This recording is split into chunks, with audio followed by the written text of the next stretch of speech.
Hello, everyone. Welcome to Unleash with Megan, the podcast where we dive deep into the art and science of overcoming challenges and achieving extraordinary results.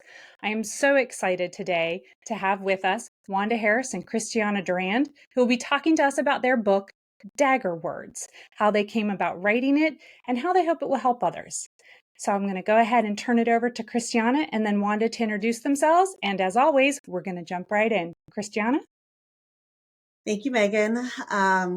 So Wanda and I met through a mutual friend. I love talking about spiritual journeys and the way that we communicate, and I am just fascinated by communication in images and communication in words. And I have done all sorts of different courses and studies, just trying to figure out what people talk about and why they talk about it and how it affects their life. And Wanda and I started talking deeply about so many subjects, and we knew that it was something that we could probably get some good nuggets out of. And we started to take notes, and then we came back and we're like, you know what? I think that this piece right here, we came up with the name Dagger Words.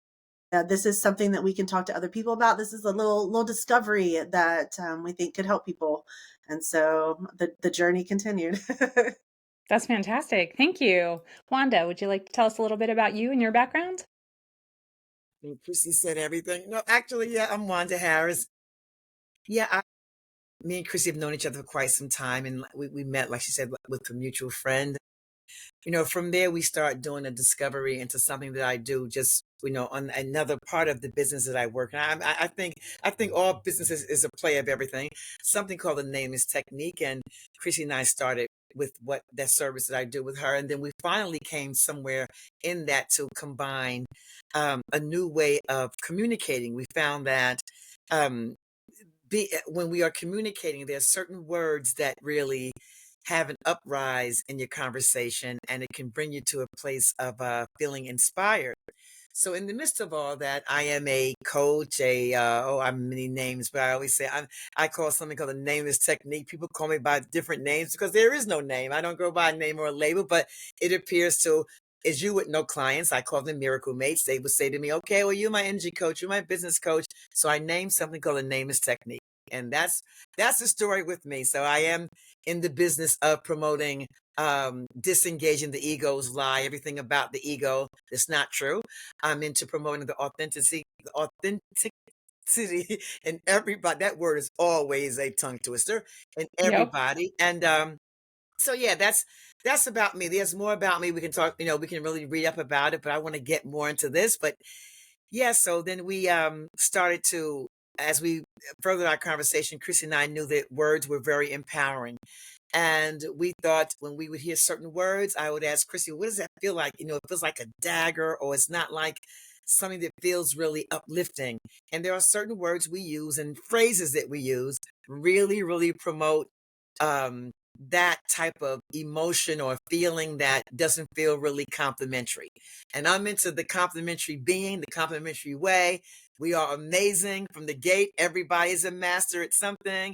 And therefore, we started to formulate this book, Dagger Words. And I guess the reason why we call it Dagger Words is because when you hear certain things, it almost feels like it has an effect on something coming at you that doesn't feel really complimentary to where you are. So we can get more into what dagger words mean. Chrissy, how would you kind of describe what a dagger is, in your opinion? Well, I think that um, it's something that it might be in a conversation with someone else. It might be something that you saw in a movie. It just doesn't sit right with you. It's something that you think about again before you go to sleep. You might wake up in the morning thinking about it. It's an uncomfortable sort of disconnect. Like, why am I still thinking about that? Why is that stuck with me? And I think that for everybody, their dagger words might be a little different. There could be common ones, Mhm. but it's going to come from what your triggers as a human Yeah, are. And yeah. so someone might hear the word should and they think, oh, it's constructive criticism. And someone might hear the word should and they feel like someone is projecting expectations and maybe I'm not good Yes. enough. And so until you sort of figure out, hey, I'm seeing a pattern here when I'm having conversations and walking away with a certain feeling and being stuck in this certain feeling. Like, is there a pattern of certain words, certain phrases that trigger these certain feelings that then I can become aware of? And once I'm aware of them, learn how to deflect those dagger words. Yes, which that is in the book, Dagger Words. So, I'm sorry, go ahead. I didn't mean to No, I jump was in, just going to Megan. say, oh, what a great phrase to deflect dagger words. Yes. Yes. So, and that's what Wanda was just about to talk about. And I think that's fantastic. So, we'll talk about that. And then I'm going to want to kind of come back to how this is something, because I understand that you all were talking about it and you kept coming back to it, I think. And you kept coming back to these words and how they made you feel and how they make other people feel. And then that was something that you were like, you know what, we can help people with this. Because being consciously aware of that, instead of not even realizing that it's something that's kind of eroding you and you don't even realize it's happening. But if you Yes. become aware, then you're able to kind of arm yourself against it. I think that's amazing. So talk a little, you were just about to talk about that, Wanda. So I want to let you go ahead and talk about deflecting dagger words. Yeah. So, what we mean by deflecting is really having a chance to, really don't allow them to really have a wounded effect. We always say that dagger words do have a wounded effect. In other words, when you hear, just in a common conversation, Megan, you know, you're with people all the time, and we have all conversations. When you hear someone say, "Why are you doing that?" Now, when you hear that, does that feel really? Let's just take a moment, even the listeners. Does that really feel complimentary? Why are you doing that? Now, instead of it being said that way, what about it being said this way? What is motivating you to do that? What's your inspiration behind that? Very different. It's a whole different approach on an emotional feeling when you hear that versus why are you doing that? And we really want to become conscious of what we're feeling when we are extending a conversation. I always say, taste your words before you speak them, which is so good because once you start to taste about what you're going to say before you put it out there, you may want to switch it. And because we really want to communicate in a joyous way. We call it luminous communication. That's in the book too.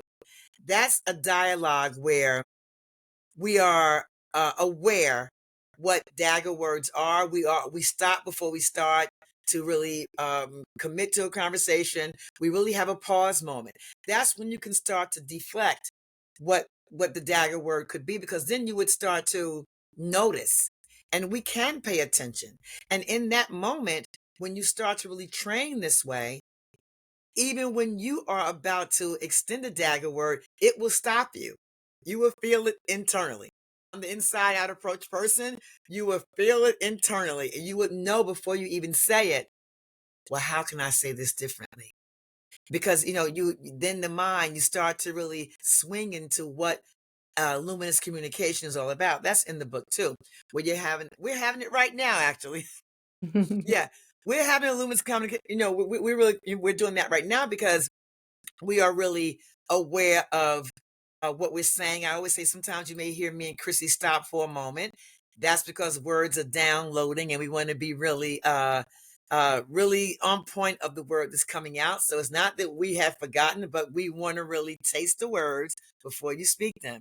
That is honorable. So dagger words really give you a chance to start to walk away from a conversation feeling inspired.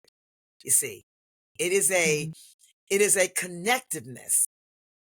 You'll be able to respect and honor the conversation. You give the conversation you're talking about respect and the person you're with. Yeah, so it gives you a chance to really retrain and recreate the true phrasing you really want to say. Now, I know people may be saying, "Oh my God, am I going to change? I need to change my whole vocabulary." But no, just by, you can just take certain thoughts just by saying, okay, why are you doing that? Okay, now what is another way that you can feel comfortable with hearing that? Okay, what motivates you, or what inspired you? What's the inspiration behind it? So, Well, and I think that what Wanda, when you speak that way, you have you are giving the dagger words, but in this like a new reframing of when you're saying it. So that's how not to throw them. But if you are feeling them, I think that you can, in the deflection, what you're doing is you're retraining your brain to say, oh, when I'm hearing these words and I'm feeling self-conscious or I'm feeling attacked, then I can reframe them and say to myself, and then you're not asking me why I'm doing that in a mean way. You're asking me what motivated me, asking me what inspired Yes. me. And then I am reframing that question in my own mind to be able to answer you in a way that's not feeling attacked, but in an authentic way.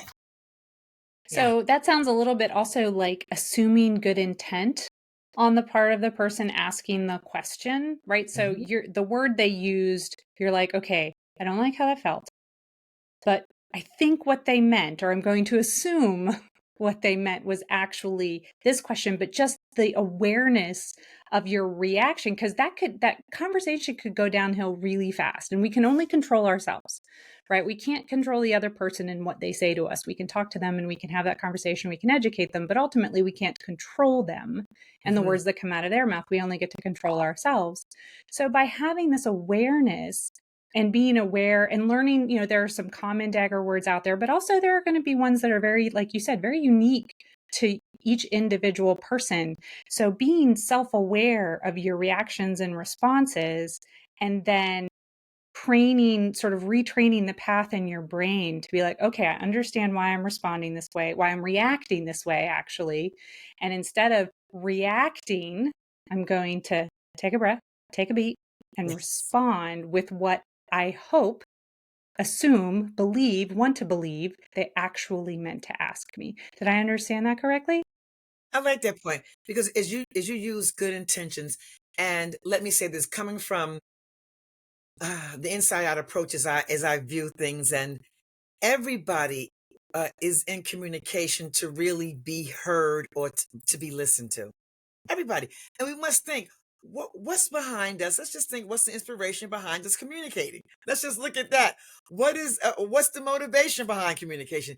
Is it to are we there to connect? Are we there to have a sharing? We really have to this is what the book talks about too. We really have to get into an awareness of what is the purpose of communicating. Now, really, if I'm with someone and I'm having a conversation, my intention from the gate is to have a inspiring, beneficial conversation. Now, that doesn't mean we may not agree on something. It means that we both, if we're not agreeing upon something, we're going to find a way to balance the harmony in between the lines to do that. You see, so it's almost like if we're communicating, we really want to have that joining where we both feel inspired, where we both are encouraged. I mean, Megan, even when I first met you, I just felt it right away. And I said, oh, when I got introduced, I like to use real life things, it's all truth here. um, and I said, okay, I was talking to you about something else. I was just, okay, great. You're going to be I love this. You can just jump right in, be a team. But I already felt the inspiring connection that was already there.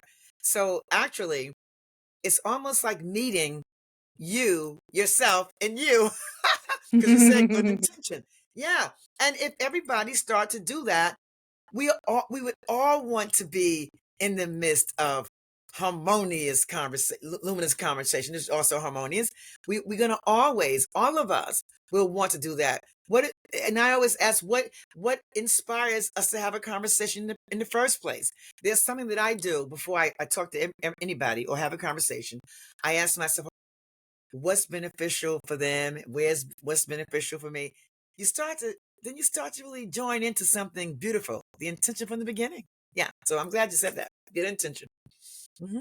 And I really, I can think of times, many times, just as we're having this conversation, I would encourage the viewers to think of this as well. When are times that you felt that way? And did you realize why you did or become aware of why you did? But on the other side, times that I've said something or asked something and I've seen the nonverbal response in the other person and Mhm. immediately like they did not hear what I meant them to hear, right? What Absolutely. I meant and what they heard That's right. clearly passed in the night. Like they just went right past each other. And so in that moment, I'm like, hang on, what do you think I just said? Like, what did you hear me say? Because I feel like right now we are not communicating effectively. That's right. And I think that the nonverbal, so people should just be aware because again, I prefer to assume good intent. I don't prefer, that's what I do. I assume good Yes. intent in others. And Well, that's a so when I disconnect that you react feel. that way, Mhm. sometimes I'll Mhm. rephrase back to them, do you Mhm. mean to ask me? Are you asking me so that I can get clarity and help them understand how to communicate effectively with me? Yes, because everybody communicates a little bit differently and you hear through different filters and you speak through different filters. And therefore, if you can do that mirroring back and forth and have the awareness of those nonverbal reactions in others, or that tightening of the throat or the gut feeling when someone says something to you, then that's only going to get you in touch with a better way to be heard and to hear without filters clogging up your head. I Yeah, love that the clock. exactly. And I love you said the and when that happens, Megan, when they don't hear what they think they heard, there is a disconnect that happens in that gap right there. This is what we're talking about because you felt it, and everybody else feels it too.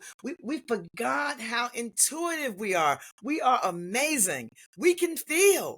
We may shove it under the rug, but yet no, we can feel. We can feel when something hasn't been connected in the real alignment, the authentic alignment, I call it. So thank you for sharing that because it is. And there are times when I'm on a session with someone and I always say to them, give me a moment because if you hear silence, don't think I'm not listening. I'm downloading something that's coming. I guess people say, well, what kind of work does she do? Is it woo woo? But it's okay. But there's downloads coming through, and I have to pause because the truth is in the pause moments, so we can really be conscious and we connect in that silence. I'm glad we said that. This is a good thing to write down, Chrissy. We connect. Yeah, there's a connect there's a connect in the silence. And something is happening there because your mind, and people may not realize this, they think that they are what they believe they see, but it's not. We all want harmony, believe it or not. We all want harmony. We all really do. We may have a way of showing we don't, but it's not true. Truth is, we want to connect. We really do. And that's what I So see in everybody. But go ahead. no, that's fantastic. I agree. So, what are some common dagger words? What are some ones that people should just start to sensitize themselves to? Understanding that for some people there will be ones that are unique, but are there some that are like most people have kind of a negative reaction or they don't respond well? Chrissy, you want to read some from the book? Because we have a book, so it'll be a good time to read some from the book that we have. So thank Um, you, Megan, for that. so I mentioned should before. It's an implied judgment. I find that there are a lot of people that once they think about that, they're like, oh, yes, I can see how I feel that differently. For some people, it might be change the way you do this. I need you to change to fit in this mold I have. Or, again, that's some implied judgment. If someone's saying, oh, everyone else is doing it. I know people don't really say that because it's kind of cliche, but in so many words, but it's taking someone's individuality. It's I'm not good enough. Even goodbye sometimes, it's a word we use a lot, but for a lot of people that really sticks because that is the disconnection. It sounds For final. me, It feels abandoning. I can admit to that. That's one. Actually, I'm glad she brought that up because goodbye is very difficult for me because, like I said, in the phase that the viewing inside of myself, I can't. Goodbye to me is some ending. I don't see anything as an ending. So Chrissy and I came up with we don't say goodbye on the phone. We say in continuation. That's what we use. And it's so interesting. If I ever want, if goodbye ever comes up or it wants to come out, we go, oh no, in continuation. Because now it's the we've been doing it so long. It's the, because it's almost like I feel when I hear goodbye, that doesn't feel good to me. That feels like a dagger word to me. You see? So yeah, those are some of them. We have a few more that we have in the book, or you haven't moved through that yet. That makes someone feel, they can have a feeling of inadequacy. You see? So when they hear that, it really just brings up different things that they're going to feel. The person you're talking to, they're going to have that emotion. So and the book is so, it just breaks it down. We have different phrases you can start using, and yeah, so it's been Well, a journey. it's really it's us inviting people to think about it and to say, this, we believe this is a thing. You feel it, they feel it, and if these may be some words that bring it out in you. There, if you are starting to try to recognize, to journal, to see the situations where you feel that, there will be a pattern. And it may not be the same word every time. It may be that it's more that feeling is tied into what a set of words means. If we really, we try to keep it as short as possible because it's more about each person that's processing through. So if it's, okay, I'm aware, I see these words, what do I do about them now? Okay, so that's when we are going to move into deflecting and thinking about how to rewrite the story in your head around the way that you're feeling with those. And ultimately, whether it's you read it one time or you read it 10 times in the next year because you're coming back to it, it can always be relevant in trying to work through that particular feeling that you're getting in communication. And that's a great point. And I think that's something that people should always remember about any kind of learning or education, whether it's, educating yourself by reading books or it's going to a mentor or going to a course or going to an event, is it's good to go more than once. I think people get it, this idea that they go to something one time or they read a book one time. Okay, got it. Like I did it. I read that book. I went to that event, whatever that was. And it's such value in recognizing that every single time you read that book or you go to that event, you're a different person in a different place. The knowledge is going to land differently. And it's entirely possible. In fact, it's likely that you learned something last time and your brain was so full from what you learned last time because you hadn't processed it and you hadn't incorporated it yet.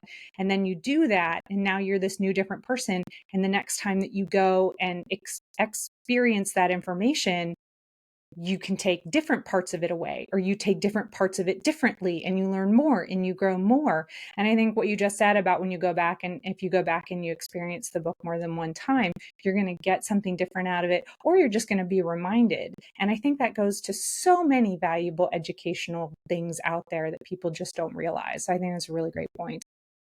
Because in spaces, like you've just said, and we hear this phrase a lot too. A lot of times when you go to meetings, people will say, "Oh, everybody who's coming today, leave your ego at the door." Who does that? They don't even realize it's happening. Truly, it would come out before they even get a chance to realize, "Oh, was that the ego?" You must be aware, that you don't cut yourself off from. Okay, I got to leave that part out. We don't move in that space. That's not the truth. Sometimes people say to me, in the sessions, they'll say, "Oh, I want to be more.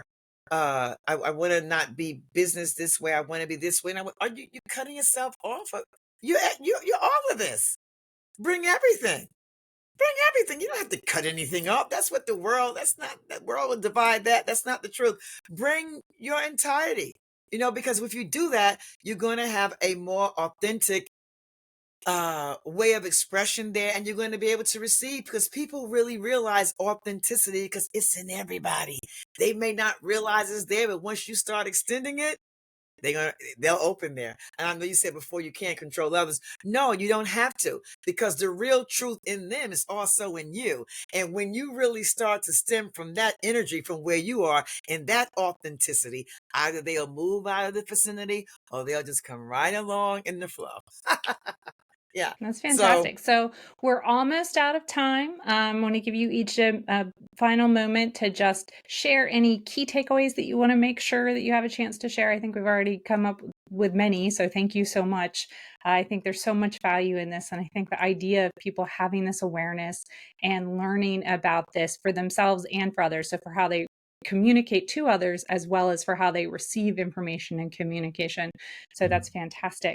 Any final key takeaways you would like to make sure that people take away from this conversation and just knowing that this book is out there and this concept is out there before we wrap it up for today? let me think. Well, I have something, and I'm sure Chrissy does too. This week, for the listeners, and for us too, actually, just take notice in your conversations what words feel comfortable. You don't have to really start telling your friend, no, don't say that. This is not good. Just start being aware. Just start internally. You got it. We know it. We know what feels uh, complimentary and what doesn't. So just be able to be aware of some dagger words, some words you hear you don't feel comfortable with. You're not judging, no judgment here at all. You're just doing it to take an insert, a review. You just want to really be really in discovery zone. So just do that this week. That's a takeaway that will really be really profound, because then you'll start to wake up to what really feels true to you or not. That's one takeaway I have. Chrissy, you have anything you can add there? Or Yeah, I just want to say thank you, Megan. I like your insights on what we're talking about. And I feel like just the more people look into the way that they're communicating, whether it's receiving or giving communication, and the more authentic that we can get in the way that we talk to each other, the more harmonious our society gets. And we do have the book this on Amazon, Dagger Words. I guess everybody can see it from here. I guess so. You can order it. It's very easy to read, very simple to read. And we are going to be doing classes on some fun classes on dagger words. So it'll be fun to come up with new words, new phrases. It will suit each individual. And I guess they can really email us at the templeofthespirit.org. I have so many emails. Is that right, Chrissy? Yeah. That's the website, and there's a contact form in there. Okay, great. Yeah. Perfect. Templeofthespirit.org. Fantastic. So they can get it on Amazon, and they can reach out to you on, what was that website? Templeofthespirit.org. Perfect. Ladies, thank you so much. I really enjoyed this. I think just helping people understand and be aware in both directions of communication about all sorts of things is really, really important, because that awareness, and I love what you said, Christyanna, about breeding harmonious, and I love the idea of luminous conversations. So those are just beautiful phrases. Thank you so much, and I am so grateful for you for coming on and sharing dagger words with us. Have a wonderful day, Megan. everyone. And as always, thank you for joining Unleash with Megan. Thank Thank you. you, Megan.